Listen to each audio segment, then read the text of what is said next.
Buenos días a todos. Mi nombre es Alejandro Videla. Yo soy el jefe de neumonología del Hospital Universitario Austral. Para mí es una gran alegría y un gran orgullo la confianza que ha tenido la Fundación Vacunar en pedir mi colaboración para dirigir el programa Profumvac, en el cual esperamos formar en vacunología a los neumonólogos, cosa que es necesaria porque un porcentaje importante de neumonólogos refieren no tener confianza para poder abordar la conversación sobre vacunas con sus pacientes, y este recurso va a intentar aumentar el conocimiento y la seguridad que tenemos sobre ese tema. Así que espero que este programa realmente sirva para cumplir con las expectativas de todos ustedes. Bueno, entonces la clase que vamos a compartir en este momento va a ser la clase sobre la vacuna contra COVID. Durante los próximos minutos yo voy a describir la situación epidemiológica de COVID-19 y de COVID prolongado en adultos y poblaciones de riesgo.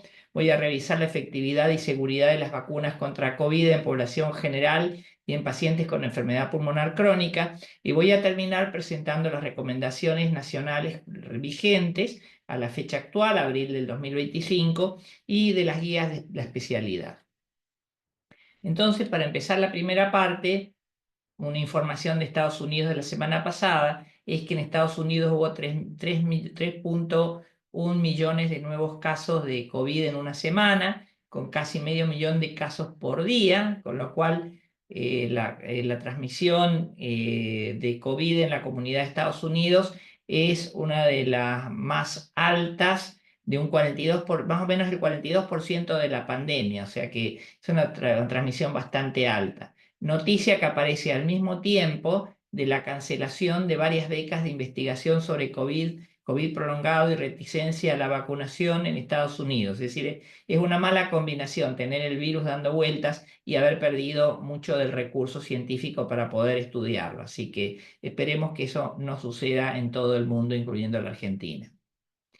Ya entrando en el tema, el material que les vamos a facilitar incluye una revisión de la literatura sobre neumonía viral que produjimos con la doctora Katia Sillonis, que es una doctora peruana que trabaja en Barcelona, la doctora Laura Pulido, que es una neumonóloga que está en Rosario, y acá una de las cosas que ahí van a tener bastante material acerca de la infección por COVID y también sobre otras infecciones virales. Y un mensaje que quería dejarles es que no tenemos ninguna forma de poder diagnosticar sobre la clínica o sospechar clínicamente la etiología de una neumonía viral cuando miramos la clínica de un virus inicial respiratorio, de una gripe producida por influenza, un metaneumovirus, un rinovirus. Todos estos agentes son agentes de neumonía viral y junto con el COVID no hay manera de poder aislar un síntoma que nos permita sospechar COVID o cualquier otra etiología, por lo cual cada uno tendrá que estudiar en su propio contexto si va a necesitar al testeo y cómo lo va a instrumentar. Lo que sí es cierto es que con las unidades, la información que proviene de las unidades centinelas de Argentina muestran que el virus de la COVID sigue circulando en nuestra población. Acá podemos ver en la diapositiva cómo la circulación de COVID hizo un pico entre el año 2021 y 2022, cuando se relajaron todas las recomendaciones de aislamiento, barbijo, y fue el momento donde más movimiento tuvo la gente después de la pandemia, y justamente ahí hubo un interesante pico en ese verano en donde saltó el tema de las infecciones por COVID. Fue el momento que yo me la pesqué, por ejemplo.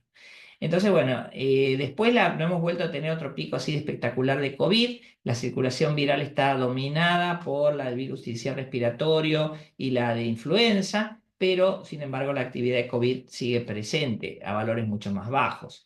Si uno mira los números del año 2024, puede ver que el SARS-CoV-2 fue un virus que se diagnosticó por lo menos entre las infecciones respiratorias agudas que requirieron internación, hubo unos 2.000 casos en mayores de 65 años producidos por SARS-CoV-2. Y el siguiente grupo, en cuanto a cantidad de casos diagnosticados, con cerca de 1.000 casos, fueron los que tenían entre 45 y 64 años.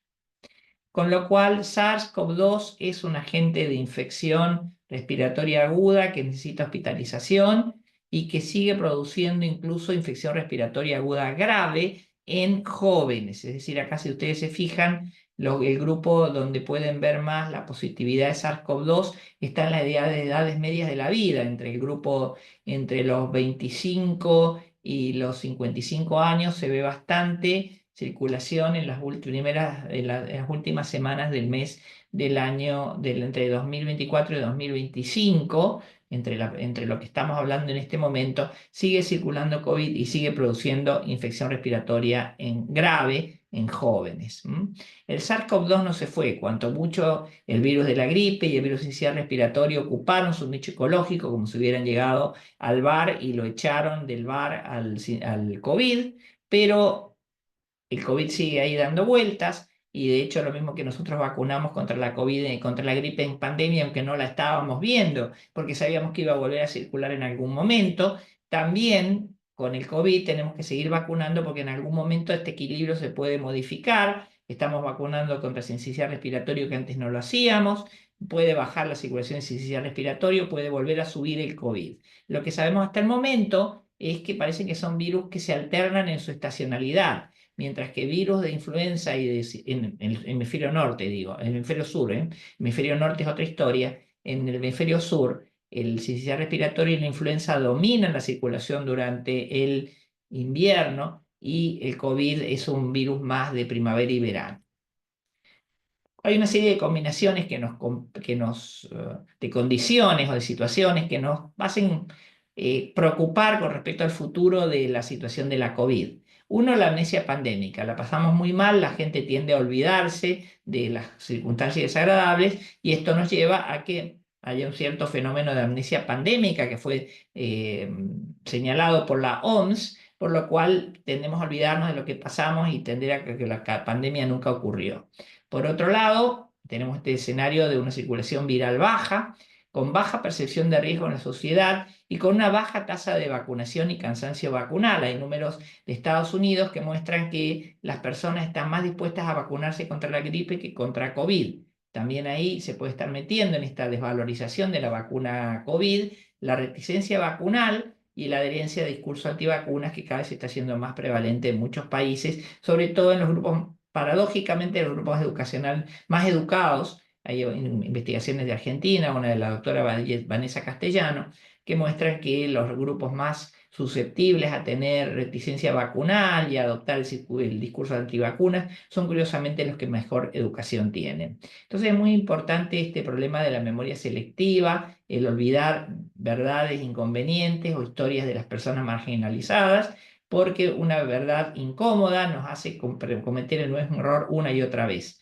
Es el recuerdo lo que nos permite avanzar sin volver hacia atrás. Entonces, por eso es muy importante que no nos olvidemos de la pandemia y de lo que fue.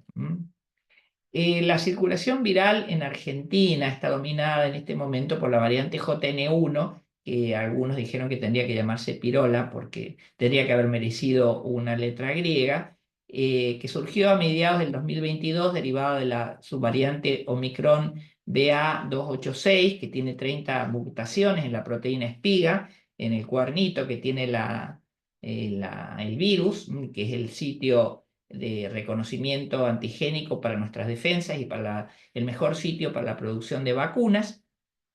Se postula si infecciones persistentes en inmunos comprometidos son el origen de la aparición de las mutaciones y de las nuevas variantes.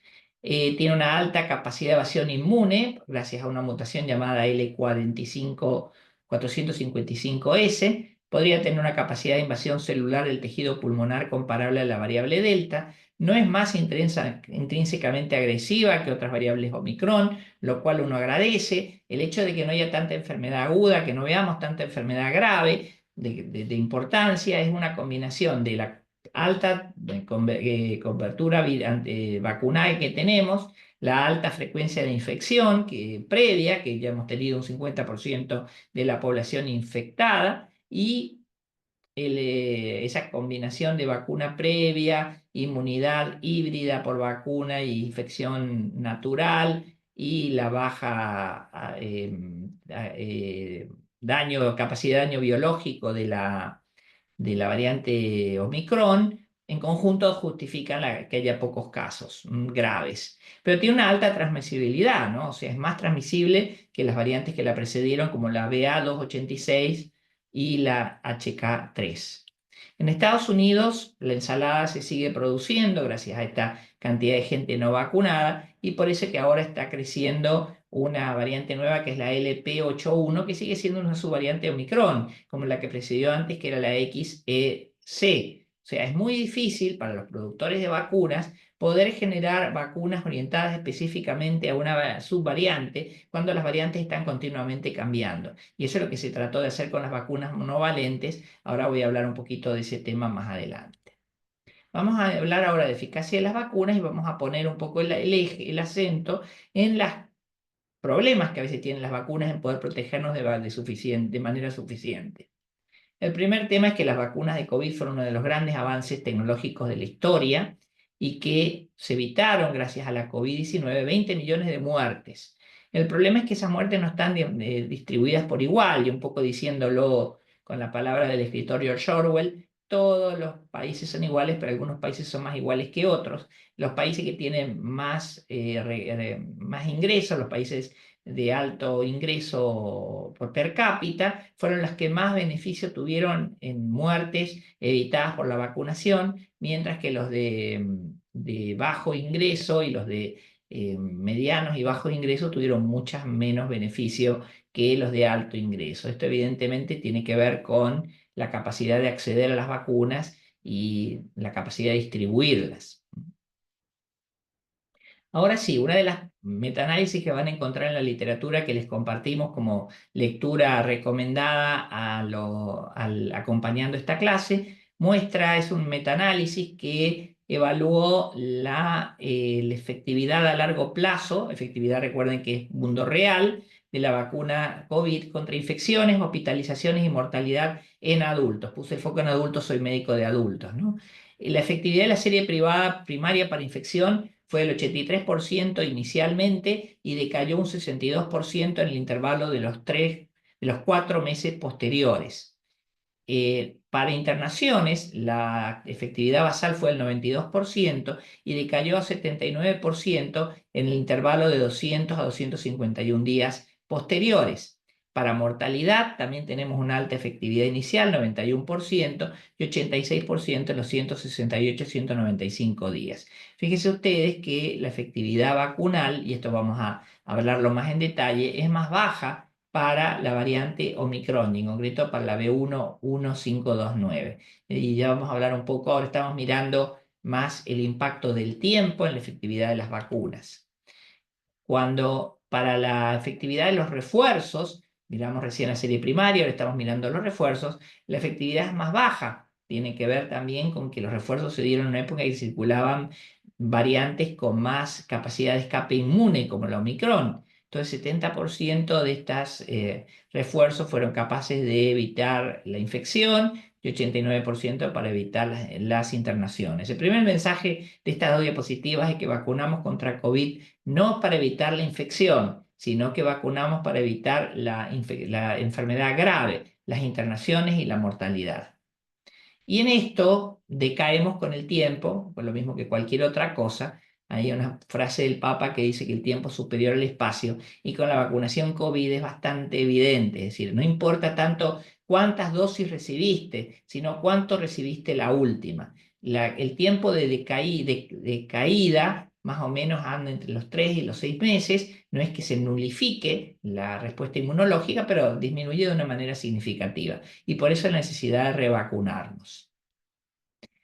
Ahora vamos a mirar en la otra revisión sistemática de la literatura que ustedes van a recibir como literatura acompañante a esta clase. Vamos a mirar contra las distintas variantes, es decir, las variantes beta y gamma eran efectivamente, acá estamos viendo contra infecciones, un poquito más bajo la efectividad. La efectividad de las vacunas contra la variante beta era del 73%, contra la gamma del 63%, contra la delta del 77%, y con la 55 se nos complicó, con la Omicron se nos complicó, la efectividad llega a 55%, que tampoco es tan mala. La efectividad promedio de la vacuna antigripal anda más o menos por eso, entre 45 y 52%, y por eso no nos dejamos de vacunar contra la gripe. Pero es cierto que el virus no va a desaparecer, la gente se va a seguir infectando y el virus va a seguir circulando en la comunidad. Por eso, por la incapacidad de tener una vacuna que erradique totalmente a la variante Omicron, es que tenemos que seguir vacunando a la gente, por más que la Omicron tenga menos agresividad biológica que las variantes que la precedieron. Los refuerzos con bivalente, de hecho, comparados contra no vacunarse, demuestran un beneficio en mortalidad que persiste incluso a lo largo de 6 meses. Si uno mira la variante, según la variante circulante dominante en cada momento en Estados Unidos, cuando circulaba la BA5, los refuerzos tenían hasta 16 veces, un riesgo relativo de 16 veces mayor protección, disminución de riesgo de mortalidad cuando revacunábamos, comparado contra no haber recibido la revacunación. Ese impacto es menos fuerte contra la XBB.1.5, pero no porque las vacunas sean más inútiles, es porque el virus es menos mortal. Entonces, también ahí bajó un poco la magnitud del impacto, pero gracias a que el virus, afortunadamente para todos, es menos biológicamente agresivo. Ahí tiene a la izquierda la foto de Camila, que es mi sobrina postiza, que cuando se liberó la pandemia y la vi por primera vez después de la cuarentena, estaba haciendo el jueguito de los animales y me hizo unos cuernitos. Yo creí que estaba haciendo un ciervo y en realidad estaba haciendo el COVID. Entonces, lo mismo que ella, el sistema inmunológico reconoce sitios en la vacuna, en el virus SARS-CoV-2 que son aptos para generar respuesta inmunológica. Y tiene el problema nuestro sistema inmune de que no es muy inteligente, bastante inteligente, pero su inteligencia se parece a la de los patitos. Y lo mismo que los patitos, cuando nacen y ven una cosa que se mueve y creen que es su mamá y empiezan a seguirla por todos lados, hasta un perro puede hacer el lugar de la mamá pata. Este fenómeno se llama imprinting y fue descrito por el etólogo Conrad Lorenz. Nuestro sistema inmune también tiende a creer que lo importante es la primera proteína RBD, o sea, del dominio superficie del SARS-CoV-2, que se le aparece. Entonces, las vacunas bivalentes tienen la capacidad de generar una respuesta inmunológica orientada a la variante ancestral del virus, a los primeros virus que nos estuvieron circulando, más que a las variantes más nuevas. Entonces, esto es lo que los investigadores de una manera muy lírica le han llamado el pecado original antigénico. Es decir, lo mismo que Eva se entusiasmó con la manzana y cometió el pecado original, lo mismo también le pasa al sistema inmunológico cuando se presentan dos antígenos, uno ancestral y uno más nuevo, al sistema inmune. El sistema inmune se entusiasma con lo primero que vio, que fue las vacunas, el virus, los antígenos del virus ancestral que le fueron presentados por series previas de vacunación, y produce una respuesta menos eficiente contra los nuevos virus que incorporamos en la vacuna. Este es el motivo por el cual se cambió de la vacuna bivalente, que nos estuvimos vacunando hasta el año pasado, a la vacuna monovalente, que es la que estamos teniendo ahora en nuestro medio, que tenemos disponibilidad de vacuna RNA tanto de Moderna como de Pfizer. ¿Y qué tal funcionan esas vacunas monovalentes en Estados Unidos, por lo menos, que tenemos bastante estadística por el momento de efectividad? Bueno, la efectividad fue una efectividad adicional otra vez estamos comparando contra la efectividad por arriba de la basal que dan estos refuerzos, no es que sea 33%, sino que se agrega al 55% de lo que vimos antes, un 33% de efectividad adicional contra visitas en guardia, 45-46 contra hospitalizaciones, y en inmunocomprometidos mayores de 65 hasta 40% de efectividad adicional. Es decir, que los refuerzos como monovalentes ofrecen un beneficio de protección adicional a lo que venimos recibiendo con las series primarias, por más que una vez que exista este pecado original antigénico que hace que nuestras defensas tiendan a defenderse más bien contra la variante ancestral. Ahora tenemos una nueva plataforma que tiene la ventaja del bajo costo y de que es una plataforma altamente probada, que es basada en proteínas. Hay un estudio fase 3 de una vacuna de base vegetal adyuvantada, que el adyuvante es una sustancia, lo habrán visto en otras de estas clases del curso, es una sustancia que estimula la respuesta inmunológica, la amplifica, y ahí mostró una efectividad vacunal del 69% contra COVID sintomático y 78% contra enfermedad moderada severa. Otra vacuna adyuvantada, otra vacuna proteica, orientada también contra el RBD, contra el dominio que se une al receptor de SARS-CoV-2, también adyuvantada con el adyuvante Q21, también mostró una inmunogenicidad de neutralización de múltiples variantes, y que podría funcionar como un refuerzo. Y finalmente hay otra proteína también descrita, otra vacuna proteica descrita en la literatura contra su unidad proteína trímero S, que también se ha probado adyuvantada con dos tipos de adyuvantes, el AC03 o el el CPG, perdón, aluminio, que también mostró buenas respuestas en un estudio fase 1. Nosotros también, afortunadamente, en nuestro medio está disponible una vacuna de base proteica, que es la única vacuna que está presente en el sistema de vacunatorios y de farmacias por afuera de lo público, sino que también está presente en el sistema privado que la gente puede acceder con más facilidad.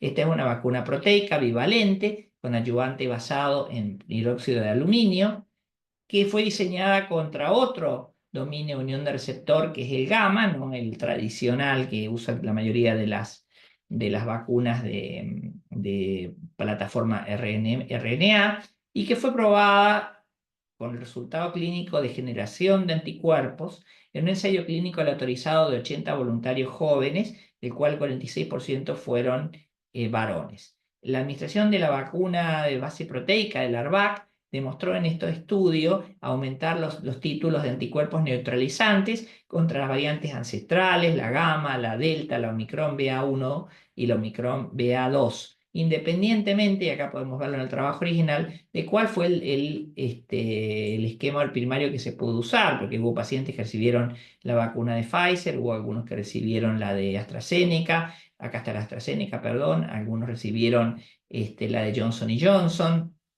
Algunos recibieron la Sputnik. Bueno, independientemente de cuál fue la vacuna inicialmente administrada a los voluntarios, se pudo obtener una buena respuesta inmunológica. Recuerden que estos estudios no se va a poder hacer estudios de efectividad en nuestro medio debido a la alta tasa vacunal. Es una buena noticia. Si tenemos mucha tasa vacunal y tenemos poca circulación viral, es muy difícil conseguir casos clínicos de COVID para poder comparar una población que haya recibido el refuerzo contra otra que no lo haya recibido. Con lo cual es lógico que tengamos estos estudios, pero lo mismo que pasa con todas las vacunas del mundo, probablemente con la cuadriplicación de títulos, uno ya puede afirmar que la vacuna es inmunológicamente activa.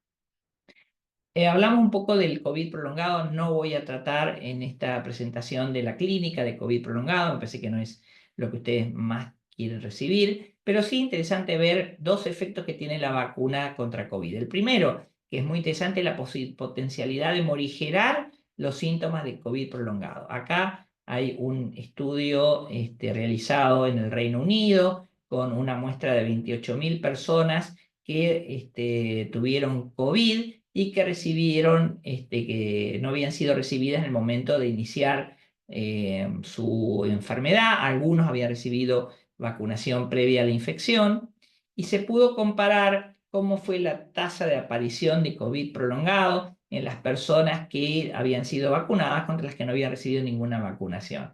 Una dosis de vacuna se asoció a una disminución del 12% de los momios, es decir, del odds ratio de COVID prolongado, de COVID-19 prolongado, y una segunda dosis agregó un 9% de disminución.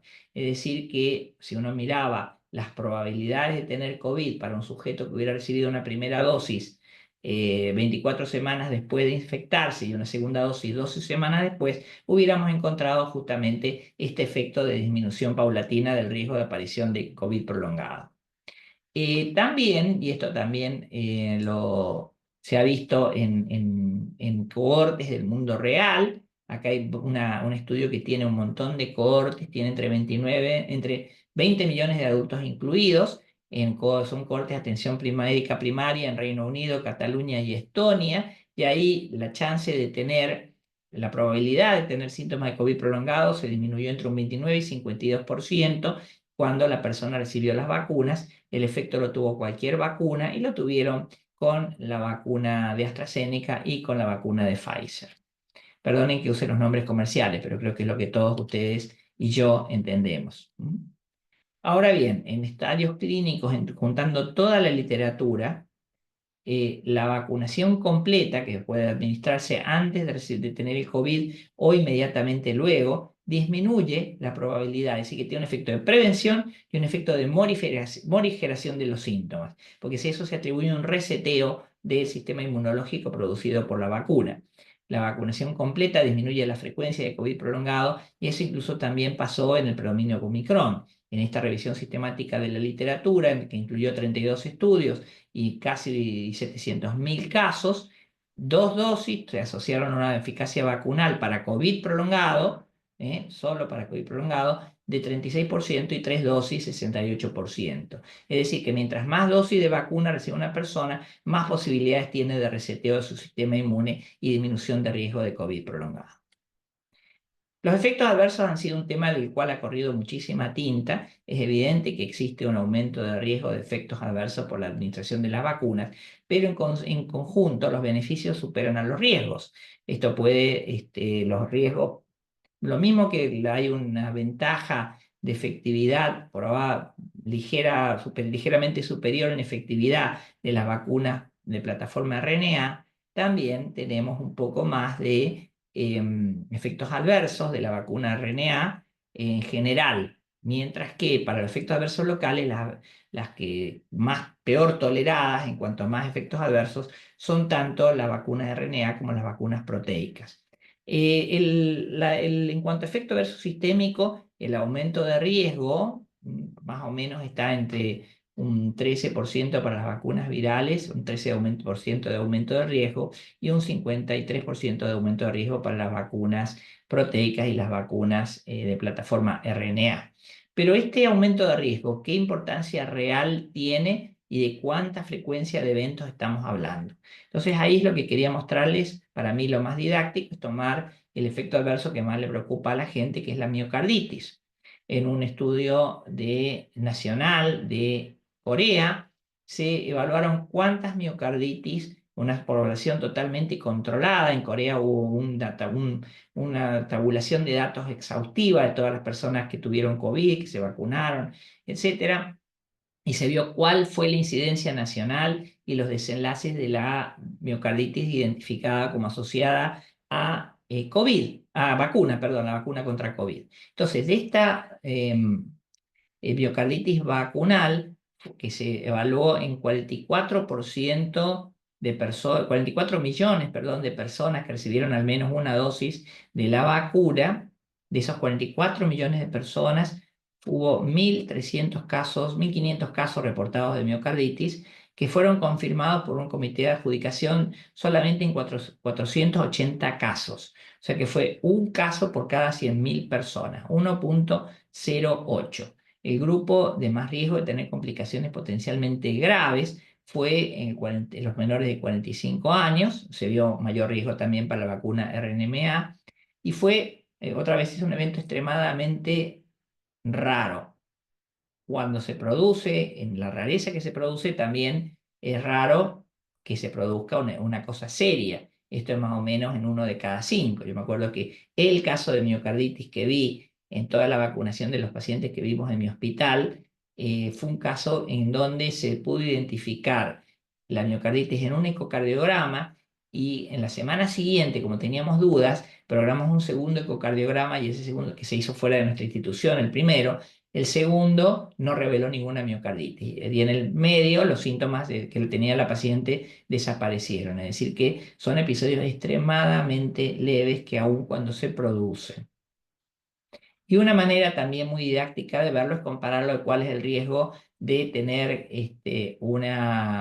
una infección, bueno, una miocarditis derivada de COVID comparada contra la producida por atribuible a vacunas. Y entonces en un estudio nacional del Reino Unido se vio que el riesgo de tener una miocarditis producida por la COVID claramente es mayor, lo mismo que para una pericarditis o para una arritmia cardíaca, es mucho mayor cuando estamos sometidos al virus salvaje que lo que puede ser asociado a la vacuna. E incluso en algunos casos está bastante cerca de no poder ser atribuido estadísticamente el efecto de la aparición de los cuadros a la vacuna. De todas maneras, se los tabula como el paciente los refiere, vinculados temporalmente a la aparición de la vacuna. Algunos de estos casos pueden ser infección postvacunal que la vacuna no pudo erradicar. De todas maneras, el mensaje es que es mucho más probable que yo me agarre una miocarditis grave si no me vacuno y me infecto que si me vacuno. O sea que ese es un argumento importante para explicarle a las personas que tienen reticencia a vacunarse.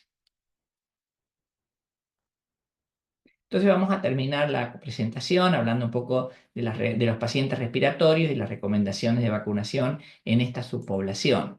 Primer punto es que más allá de que la EPOC es un factor de riesgo para enfermedad grave, que no voy a entrar en ese tema porque si no sería en sí mismo una presentación, también la EPOC es factor de riesgo para reinfección por COVID, independientemente del estado de vacunación. Entonces, perdón. Las personas con EPOC, sin embargo, demuestran respuestas favorables a la vacuna. Esto fue uno de los primeros trabajos que se publicaron, que pudieron mirar a cómo fue la respuesta inmunológica de los pacientes con enfermedad respiratoria crónica, lo vamos a llamar ERC, que tenían respuestas de inmunoglobulina G respiratoria, y más o menos se correlacionaba la respuesta respiratoria con la respuesta sistémica y los EPOC respondían más o menos de la misma manera que un grupo de comparación de personas sanas. La efectividad de la vacunación en estudios del mundo real, que la efectividad en realidad, esto es una redundancia, la efectividad del mundo real, la efectividad es del 82% en personas con EPOC, en los grandes estudios que han mirado efectividad de vacunas, mirándolas por subgrupos, y también en las personas que estaban que tuvieron infección por la variante B117. La efectividad de la vacunación con 2 dosis de la vacuna RNA fue el 90% en personas con enfermedad respiratoria crónica. Acá es un estudio realizado por Nathan Dean, que es un investigador de Intermountain, financiador de salud localizado en Salt Lake City, que tiene mucha experiencia en investigación en vacunas y que realizó un estudio de diseño test negativo, que es más o menos el mismo diseño que se usa para, por ejemplo, para estudiar los efectos de la gripe. Para las enfermedades virales es un buen diseño, mirar cómo se comportan los que tienen té de influenza, por ejemplo, y fueron vacunados y los que no lo fueron. Básicamente ese es el diseño test negativo. Miraron 41.000 internaciones de 187 hospitales de esta red de atención y 21.000 consultas en 221 servicios de urgencia. La efectividad contra infección confirmada por laboratorio de la vacuna RNA en toda la población anduvo por el 89%. Y en el subgrupo de las personas que tenían enfermedad respiratoria crónica, me fue un poco mejor. Los intervalos de confianza se solapan, con lo cual no podría decir que no hay una verdadera diferencia de efectividad entre la vacuna en respiratorios crónicos y en personas sin enfermedad respiratoria, pero el mensaje más importante es que para los dos grupos protegió contra hospitalización en un 90% y contra consultas a guardia en un 90%.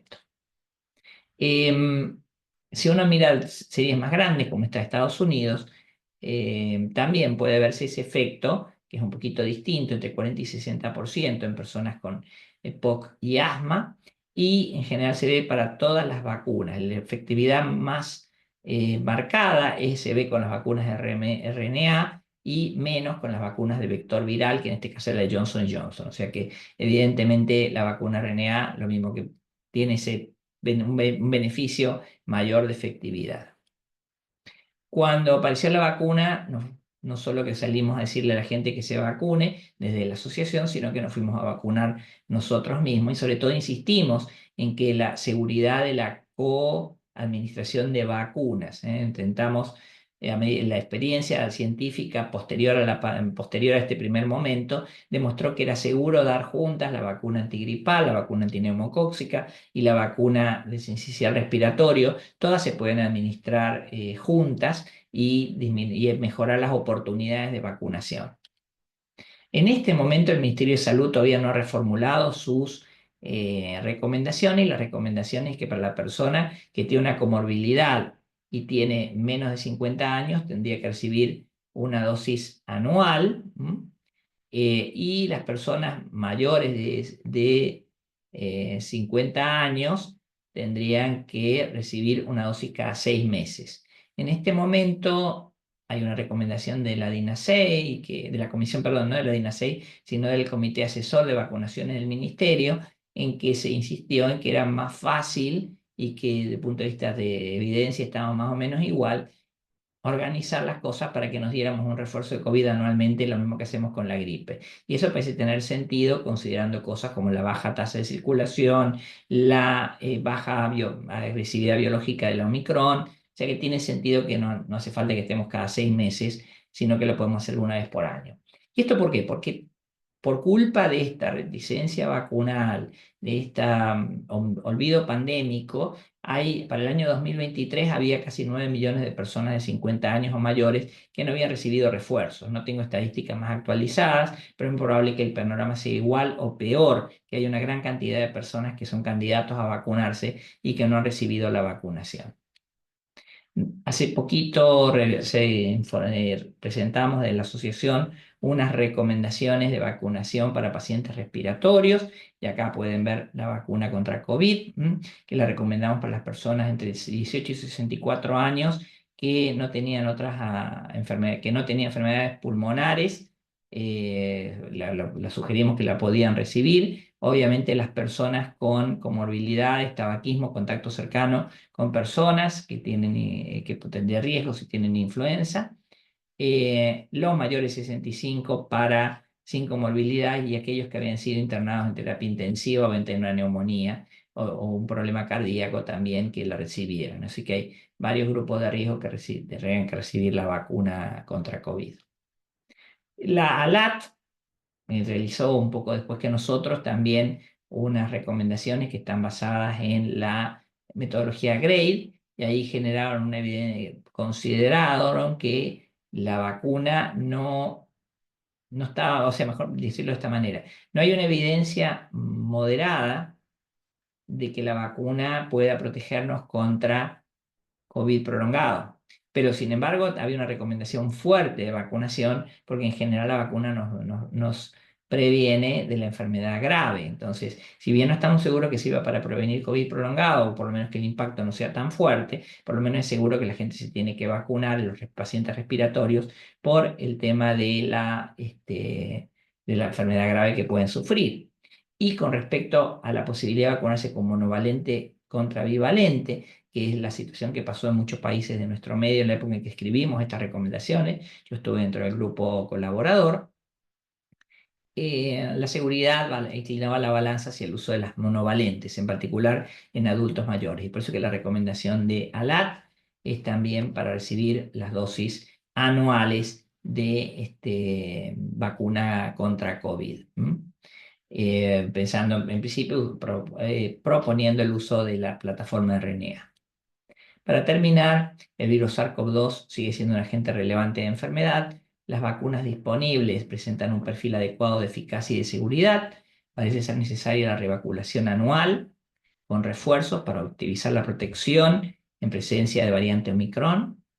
Y la evidencia apunta a que la respuesta de las personas con enfermedad respiratoria es similar a la de otros grupos. Así que con estos mensajes los dejo y cualquier cosa creo que tenemos recursos para que nos puedan preguntar si necesitan alguna información adicional. Y desde ya, una vez muchas gracias por la posibilidad de poder compartir esta información con ustedes. Les mandamos un abrazo muy grande.